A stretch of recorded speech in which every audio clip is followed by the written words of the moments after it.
Well, we are up to a good number of attendees now, so I'll go ahead and get started. Hello, everybody. Again, my name is Susan Ganeshan, and I run marketing for Emplifi.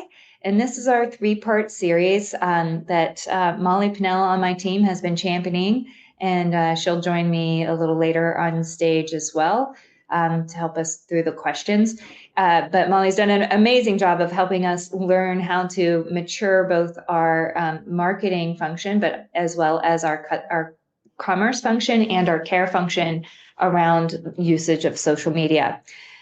Today, we have some special guests. We have Emmy back again, hosting us again. As many of you know, Emmy is a social media consultant and has been responsible for the success of many of the Emplifi customers himself. And we have Melissa Lalande from Kempinski Hotels, and we're excited to hear about Melissa's amazing progress with the Emplifi platform and her use of both UGC and social media marketing tools from Emplifi. Consider what we're talking about here, and Melissa will go into detail, but Kempinski is a high-end hotel chain with dozens of properties around the globe. She'll give you some of those details. But what that means when you're working on social media is that you need to manage your global brand while meeting regional goals. And there'll be very specific region data that you want to share over social media as you're managing things like property dynamics and the overall check-in process, room comfort, food and beverage, everything that goes with the entire life cycle of a consumer participating with the Kempinski brands. So it is quite extensive and means that Melissa and her team need to be able to scale. So my first question for you, we'll have our first poll, is how would you describe your social media ability to scale across regions?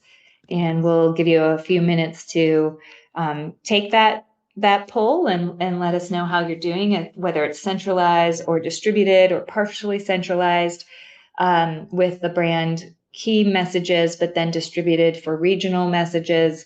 You may also, in this case, often find that you need a tool that supports really robust workflows so that regional social media leaders can produce their own content, but still have it approved by centralized brand folks. So I'll let you go there. Just can we, Molly, go back to the poll results real quick? Just want to see where we landed there, and then I'm going to turn it over to Emmy.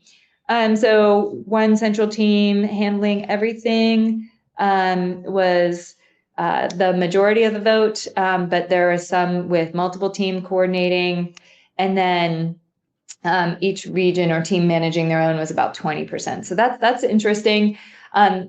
I would highly recommend if you've got the ability to use a tool that is super easy to use, that supports things like workflows and approvals, that combining the central manage with a distributed workflow and approval process can be very, very powerful. We've seen that with a lot of our customers.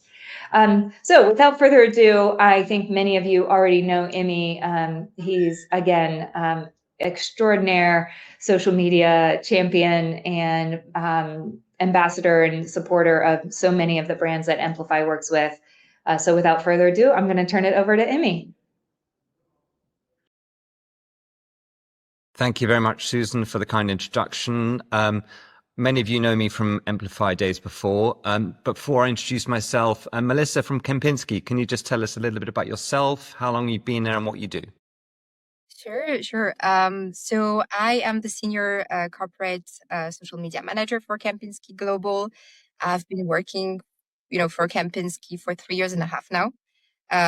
So really leading the global strategy for the brand, supporting our portfolio of over 70 hotels, and, blending influencer marketing, social media strategy, and digital content creation. It's wonderful to have you on a call, and thanks from all of us here. I worked at Emplifi for 10 years and in sales and customer success, and most recently as an evangelist. and I'm now a sole trader and a freelancer, and happy to always collaborate with my friends at Emplifi and our customers too. So, Melissa, let's talk a little bit about Kempinski and also what's kind of going on in the landscape today. You know, Kempinski's been synonymous with, you know, first-class experiences, luxury hospitality for well over 100 years, since 1897. So my research tells me. And of course, in today's world, it's evolving to very much embrace a digital and social environment.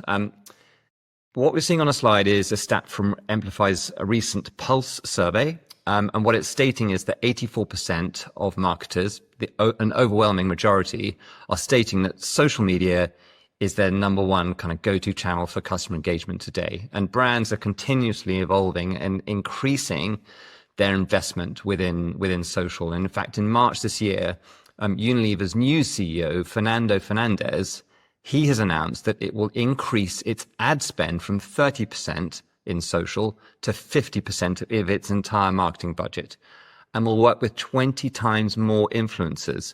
So lots of change going on with the kind of the social and digital landscape. Melissa, what's your perspective and take on this kind of phenomenon now? Well, it's encouraging to see that, we're shifting our mindset to really put social media at the core of our business strategy. It plays key roles in the marketing funnel. So we're not only about brand awareness, we play on conversion, interest. So it's really a whole ecosystem. And it requires strategies dedicated for everything related to it. So I was talking about influencer marketing, but paid social, community building, all of this needs its own strategy.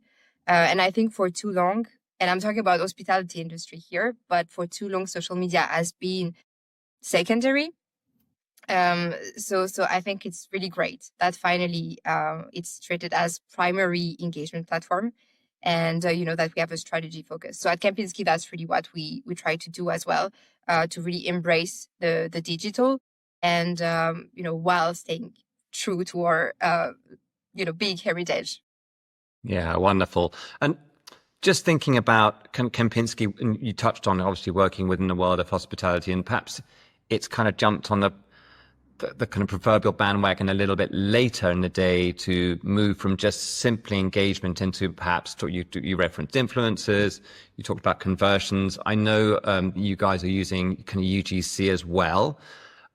Let's just talk about kind of Kempinski as a business, and it's I guess if you're able and willing to dive into a little bit more about its social strategy, its objectives and KPIs, and as we kind of go through, I'd love to understand what are its kind of content pillars as well. But let's just talk about if you were to summarize what its social strategy is, what is that, Melissa?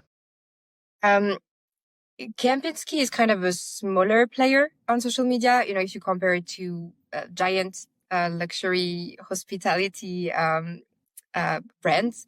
So our core objective has always been to grow our audience, first of all, to get more visibility, but without diluting engagement.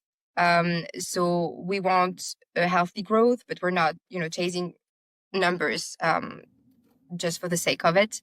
So as I said, we are on different level of the marketing funnel as well. So brand storytelling is crucial, but we also try to take a very data-driven approach, and to basically tell the story at the right time.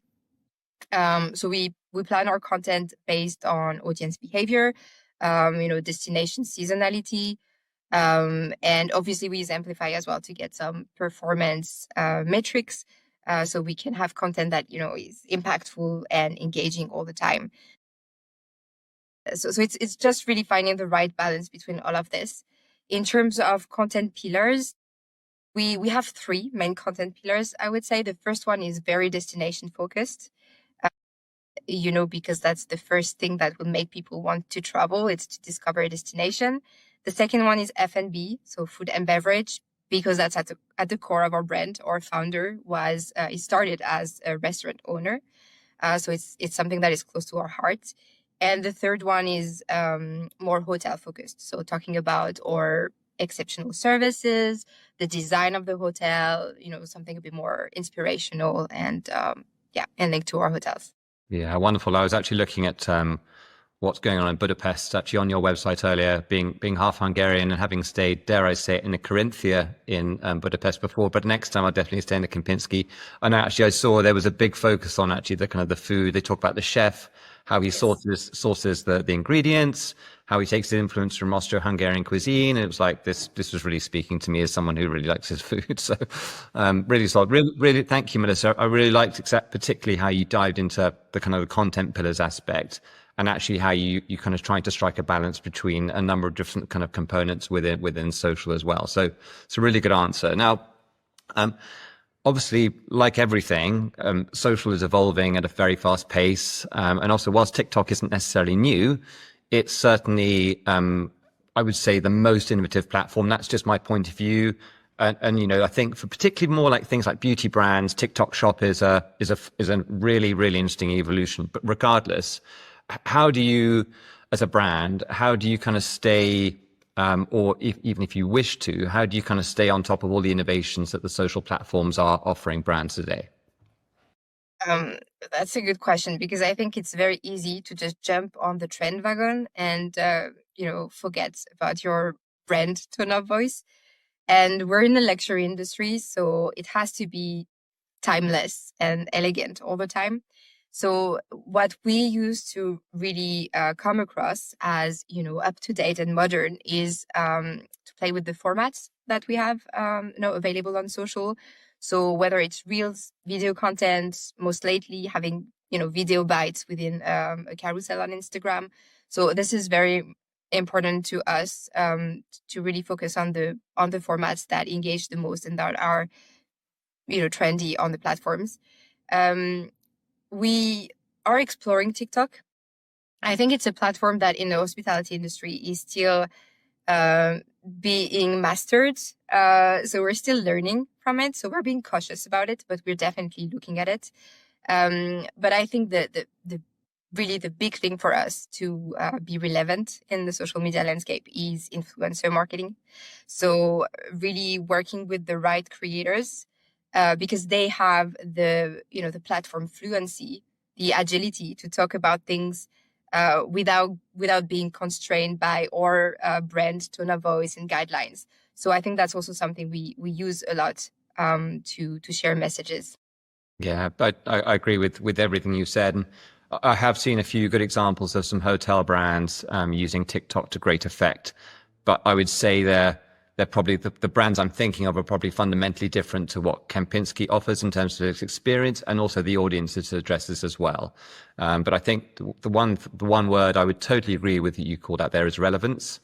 And whilst I would say the majority of people on TikTok right now aren't necessarily the core demographic for Kempinski, tomorrow they will be. So I think there's definitely an opportunity to test and learn and discover what works and how you exactly. can. And it's also, kind of a new search engine platform. Absolutely. I don't know you, but if I want to go on a trip somewhere and I don't know the destination, I tend to actually search on TikTok as much as I would on Google, so it's important to be there. That's right. And in fact, even though we didn't have social discovery as maybe a theme for today, actually, I think I'm really glad you brought that up. And I had a eureka moment maybe 2 years ago. I went to a marketing event and I sat next to a lady who works for H&M. And we were talking about exactly that point about social discovery, and in particular in TikTok. And she said to me that she took her daughter to New York for the weekend, and they sat next to another couple. There was a mum and another daughter who were also going to New York for the weekend. And this nice lady from H&M says to the other mum, how did you book this? How did you find out where to stay and what restaurants to go to and what shops to go to, et cetera, with your teenage daughter? And her daughter said, Mummy, tell her how you did it on TikTok. And she said, yeah, it wasn't on Google. We went into TikTok and we said to TikTok, basically tell us what to do as a mum and a daughter going to New York for the weekend. Where should we stay? Where should we go? Where should we eat? And so on. And it wasn't like a ChatGPT search, but it gave them all the answers, and that's how they booked their weekend. And I was like, wow, so it's really here. So it is, yes, definitely. Yeah. So it's really, important really. To have the right the right communication on those platforms to be there. Yeah. Yeah, and I know Instagram. I've seen some amazing stats around similar kind of discovery being fueled in Instagram as well. So Thank you. That really interesting insights, Melissa, so far. Let's just talk a little about the dynamics of Kempinski being a truly global brand. You know, you're on multiple markets, and obviously you're speaking to audiences in different languages, in different regions and territories, and so on. I know from my own experience of working with both hospitality brands as well as FMCG and luxury brands, that it's often a challenge to maintain consistency in terms of tone of voice. It's often quite hard to just control what the markets are doing and saying. And also sometimes just understanding how to make sure there's a level playing field in terms of performance of that content and engagement. You've told us how you manage the kind of both the corporate brands, brand channels, as well as the kind of the, you know, overseeing, being the kind of the overseer for the local markets. How do you make sure that everything is, all the dots are joined up and everyone is, I guess, adhering to the rules and so on? And how do you measure all of that? This is a challenge, for sure. You know, I was saying we have a portfolio of over 70 hotels, and we are a rather small brand corporate team.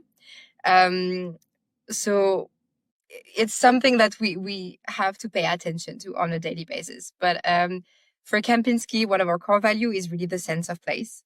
So it's very important that each Kempinski property reflects the destinations, you know, and that it come across on social media, obviously.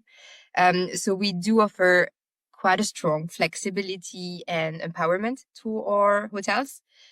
So they're fully trusted to adapt content to their specific markets because they all have different ones, as you mentioned, and they all have a different cultural context as well. So at corporate, we do provide guidelines. We're here for support, you know, content themes, content libraries, and we support also on a case-by-case basis, you know, if there's a specific need. But it's really up to the hotel to build their final strategy. We also do try to really have data-driven synergies. So I mentioned earlier, you know, we post things at a certain time because we have analyzed the customer behavior, right? So we really try to make sure that we align locally and at brand level, and so that our message come across, you know, the right way at the right moment. And yes, it's about balancing, once again, you know, autonomy and alignment. So basically giving the hotels creative freedom, but always using the Kempinski narrative.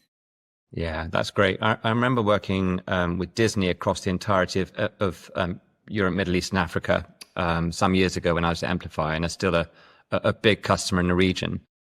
And one thing we worked very closely with Disney was to sort of help them surface when sometimes a market would do something really exceptional. And just sort of seeing little sort of gems or little opportunities coming from some of the regions. And actually we did exactly the same with Vodafone, which isn't quite as, I guess, aspirational as what Kempinski offers or in terms of the content that Disney offers, but nonetheless, we were helping to surface best practice. Is that something you guys do as well? Yes.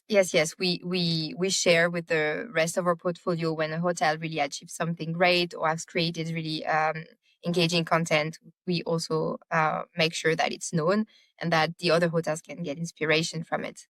Yeah, good. It's the best way to do it. And you never know. And being in the position you're in, you obviously have the kind of I wouldn't quite say the luxury because it's a challenging role, but certainly the ability to sometimes spot when something comes out of Hungary or Austria or Switzerland or Germany or Italy, all these absolutely wonderful countries. So really interesting. And I know that just when we were, working within Emplifi, when the marketing team and Emplifi were putting this kind of this narrative together for the webinar, one of the stats they sort of spotted was that actually around half, a little bit more, about 53% of brands are saying, you know, that the regional teams are operating quite independently from the global teams, but invariably, I would say that closer to 100%, and certainly you fall into this bucket, is certainly there are guidelines, there are playbooks, there's content that you can share to make sure they're sort of staying on brand. It's rare these days that you see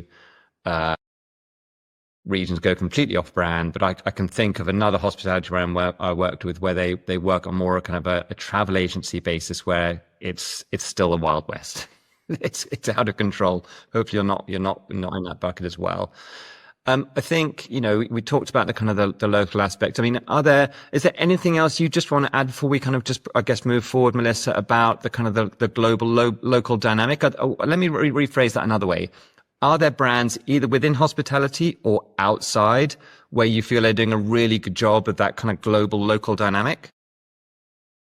Well, I think there are definitely other hotel brands that do a really good job. I think it's also a matter of, context and organizational structure. So as I said, we're a rather small team at Kempinski, which, by default, make us not necessarily always able to centralize everything. So we do have to maximize, what the hotel actually produce on site. But it's also great because you get a direct connection to the hotel and you're able to really create unique pieces of content or campaigns with specific destinations. So it's also very empowering for the local team. Yeah, great. Thank you. Thank you for that. So let's talk a little about innovation and with a lens on AI, everyone's favorite topic of conversation. Everyone's got an opinion. Quite often it's nonsense, but let's see what we can uncover here. I'm never sure who to believe, and there's so much noise in LinkedIn and beyond about AI. That's for me itself is a challenge just to keep my finger on the pulse. But anyway, as we all know, and what the stats saying here is that 3/4, and I would argue it's more than that, of marketers are planning to increase investment in AI, in particular in social media management over the next year. So I know from having spoken to a number of organizations, sometimes that's in and around content optimization, sometimes that's about advertising and media optimization. It can be about a number of things, sometimes in customer care as well. Where do you feel the opportunity lies within Kempinski, and what are you recommending, Melissa? Well, AI, we're definitely watching AI, but I think we're not rushing. So it's something we keep a close eye on because, luxury is also about personalization. So it's definitely an area where I think AI could come in very handy. And obviously in improving social media management as well. Um, but it's more enhancing what we already do rather than replacing. I think that's really the key here. And for us, in hospitality, the human element is definitely at the core of our business. So it's something we don't want to lose. So anything related to automation, we're quite reluctant, to be honest. We think in terms of customer care or engaging with the community on social platforms. We do believe strongly that it's important there's a human behind the screen because it changes the whole perception and the whole interaction. So right now it's a bit of a non-negotiable on our end for guest brand communication on social media. Yeah, it's not so much part of the guest experience. I totally appreciate that. A friend of mine went many years ago, way before even social was a thing. He worked for Jumeirah Hotels. He worked in London, but he obviously was flying with Dubai, and he talked about just the emphasis they place on the whole experience for the guests isn't just centered around from the staff perspective, but that plays a very important role. The whole mantra was they never want for anything. They should be given what they want at any time of day. And obviously a robot can't necessarily do that. So yes, exactly. You have to think to be one step ahead all the time. Yeah. And we know just continuing on the theme of, I guess, innovation and shifting the needle to I guess, enhance, I would just say, wider users experience. We know from having spoken to you in the past that, you guys are using UGC. Is that primarily, Melissa, sharing customer stories across your social properties, or is it are you embedding, I guess, users' stories and experience in your own properties, whether that's website or whatever? It's both. We do share UGC on our website with the Emplifi widgets. And obviously, it's also a great source of content for social media. It's a great way for the properties to source authentic content. It's always a challenge. Let's be transparent. At hotel level, budgets are often restricted. And in the past years, the need for content has grown quite exponentially, especially video content. And, at one point, we can't produce everything in-house. So that's when UGC is really key to our strategy. It's a source of content. It's a source of credible content. A great way to achieve social proof. So it's at the core of our strategy, hotel or brand wise. Yeah, I agree. And, whenever I've gone to a destination where I haven't been before, obviously the first thing I'll do is I'll ask my friends, what's it like to go and stay in, for example, in Geneva, where would you recommend, or New York? And once I give them some recommendations, I'll probably start to look at some hotels. And of course, it's great that kind of my confidence is often enhanced if I see a true customer story. Of course, I would probably believe what Kempinski's saying, knowing it's a heritage brand. But again, that kind of the confidence will be enhanced if I see a kind of a true customer talking about their experience there, particularly if it's someone like me with kind of slightly grown up kids, et cetera, et cetera, et cetera. So really interesting angle. So look, Melissa, this has been really interesting. We really love hearing your kind of point of view and, your point of view on best practice, on innovation, on a number of different things, managing the global local dynamic, which is probably not as easy as someone might think. I think let's just, wrap up with just some, some closing thoughts from you. Where do you think, this is a twofold question. So where do you think the direction, the wind is blowing for kind of just social in general? That's one layer. And then secondly, what do you think the opportunity is for Kempinski within a kind of social and digital moving forward? So let's just unpack that first one. Where do you think the direction of social is going, for consumers, brands, anything? Well, we talked about TikTok briefly.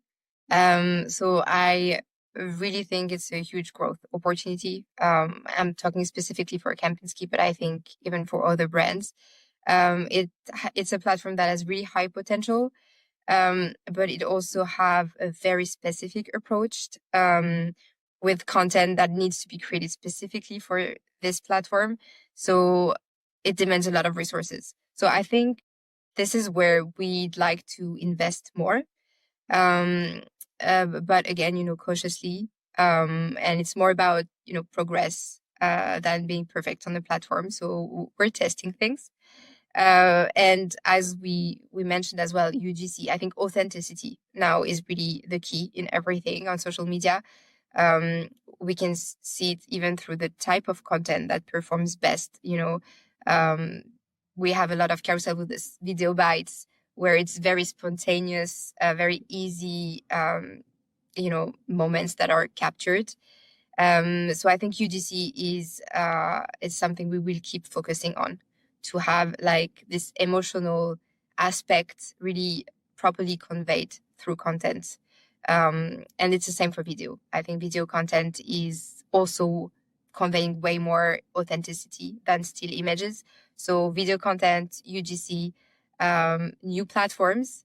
And we're actually, also scaling up with Emplifi because we are enrolling all our hotels on the platform right now, other than for UGC, for the social media management aspect. So it's also being able to align on the metrics we look at, and having a little bit more of a centralized approach, data-driven always, and sharing the same brand story.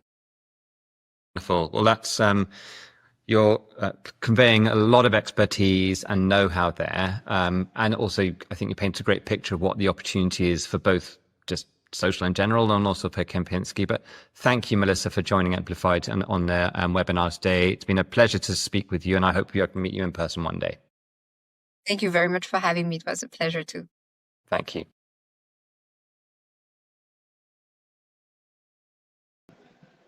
All right. Thank you, Emmy and Melissa, for that insightful conversation.